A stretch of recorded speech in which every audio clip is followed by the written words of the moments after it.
नमस्कार किसान भाइयों। उम्मीद करता हूँ आप सब लोग अच्छे होंगे, स्वस्थ होंगे। किसान भाइयों, अगर आप अपने खेत में खुद से जाल बांधना चाहते हैं किसी भी फसल के लिए, तो आप किस तरह से बांध सकते हैं, आप इस वीडियो में वो सब देख सकते हैं। जाल बांधने के लिए सबसे पहले खेत में आपको कितनी दूरी पे बांस रखने हैं, उस हिसाब से आप पूरे खेत में गड्ढे करते हैं और उसके बाद पूरे खेत में बांसों को खड़ा किया जाता है। और बांस खड़ा करने के बाद उन्हें तार के साथ बांधा जाता है। और तार के साथ बांधने के लिए एक साइड जहाँ से आपने बांस खड़े करने शुरू किए हैं, उसी सीध में एक साइड खूंटा गड़ता है। खूंटा क्या होता है? एक छोटा सा बांस का टुकड़ा होता है जिसको आप काट के एक साइड गाड़ते हैं और उसमें फिर तार को बांध के, जैसे आप इसमें यहाँ देख सकते हैं, इसमें तार को बांध के, बांस को बांधते हुए, तार को टाइट करते हुए इसी तरह का खूंटा दूसरी साइड गाड़ा जाता है और उसमें फिर तार को पूरा टाइट करके उसमें बांध दिया जाता है, ताकि बांस अपनी जगह मजबूती से खड़ा रहे।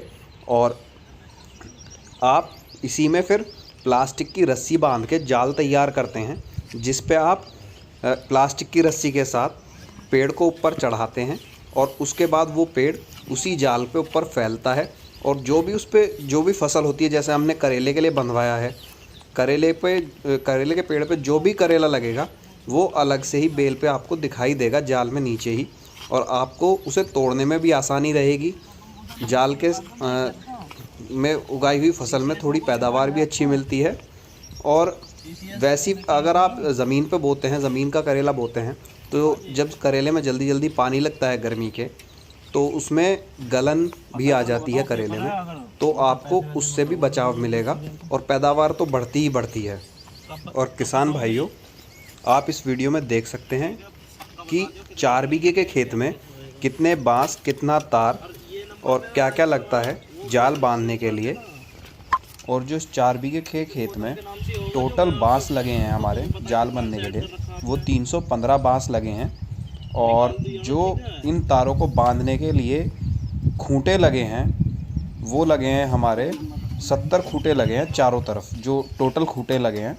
और करीबन हमारा 75 से 80 किलो तार लगा है इस जाल को कंप्लीट करने के लिए। और हमने ये जो जाल है, ये पूरे खेत में एक नहीं बंधवाया, इसके हमने 2 पार्टीशन कर दिए हैं। बाई चांस अगर जाल भारी हो जाए, बड़ा जाल बांधते हैं, अगर वो बाई चांस भारी हो जाए तो उसके गिरने के चांसेस रहते हैं, इसलिए हमने इसके 2 पार्ट कर दिए हैं। पूरे खेत में एक नहीं बांधा है कि बाई चांस अगर कुछ गड़बड़ होती है, ये लगता है जाल गड़बड़ हो रहा है, आधा तो बचेगा, सारा ना बच के आधा जाल बच जाएगा। तो इस वजह से मैं, अगर कोई जाल से किसी भी फसल को बांधना चाहे बड़े खेत में, तो वो पूरे जाल को पूरे खेत में एक ही जाल ना बंधवाए, उसके खेत के हिसाब से। जैसे ये 4 बीघे का खेत है, हमने 2-2 बीघे के 2 अलग अलग टुकड़े कर दिए जाल के।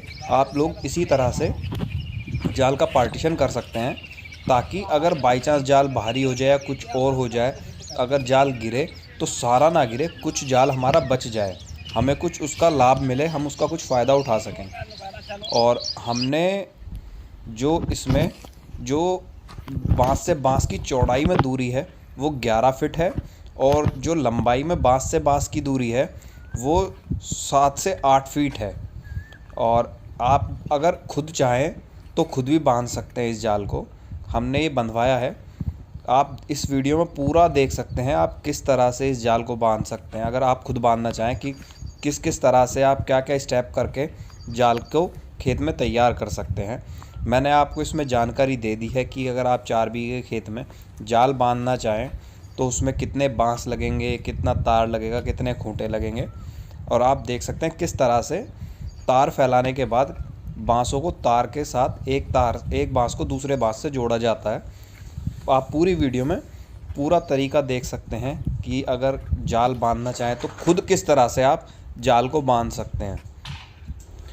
और हमने ये जो जाल जो बंधवाया करेले के लिए, वो सिर्फ हमने कुछ फ़ायदों की वजह से बंधवाया है। अगर हम करेले को जाल पे बोते हैं तो फसल में पैदावार भी अच्छी मिलती है, करेला तोड़ने में भी आसान रहता है, और ज़मीन पे लगाया हुआ करेला जो है वो थोड़ा टेढ़ा मेढ़ा हो जाता है और जाल का करेला हमें बिल्कुल सीधा मिलता है। और अगर कोई किसान भाई करेले की फसल ड्रिप के साथ करना चाहता है पैदा, तो वो आराम से कर सकता है जाल बांधने के बाद जाल विधि से। क्यों? अगर आप जब करेले को जाल पे चढ़ा देंगे तो आपको ये पता रहेगा आपके करेले के पेड़ की जड़ कहाँ है। अगर आप ज़मीन पे करेले को ज़मीन पे चलाते हैं तो आपको जड़ ढूंढनी पड़ेगी कि पेड़ की जड़ कहाँ है। तो आप उसी के अनुसार खेत में ड्रिप सिस्टम जो है, ड्रिप के पाइप जो हैं वो उसी अनुसार खेत में फैला सकते हैं। उसमें भी आपको आसानी रहेगी कि किस तरह से आपको ड्रिप फैलानी है और कहाँ आपका पेड़ है, कहाँ आपको ड्रिप का पॉइंट देना है अपने पेड़ के लिए। तो उसमें भी बड़ा फ़ायदा रहता है। अगर आप ड्रिप से करेला बोते हैं तो पानी कम लगता है, पैदावार भी ज़्यादा मिलती है।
कह रहा था, CCS में कोई जुगाड़ है आपका?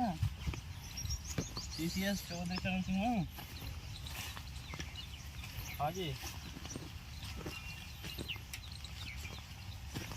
पता करके बताओ, पेपर है, अगर हो तो पैसे वैसे में करवा दो जुगाड़, कुछ हो जाए तो।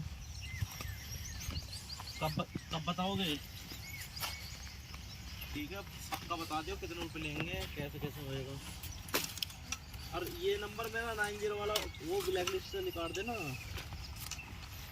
कृष्ण गौतम के नाम से होगा जो मैं आपके, तो तुम्हें पता है किस नाम से ऐड कर रखा आपने, निकाल दिया ना। ठीक है,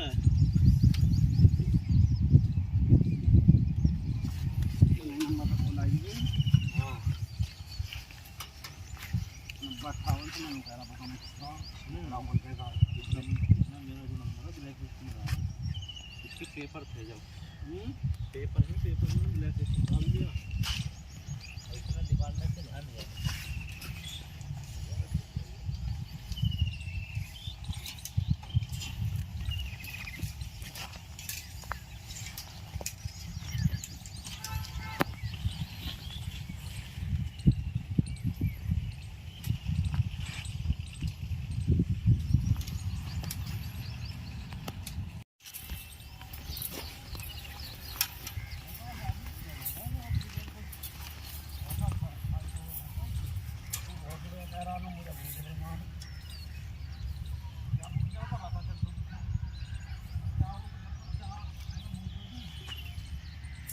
शादी में कार्ड ना दिया उसने।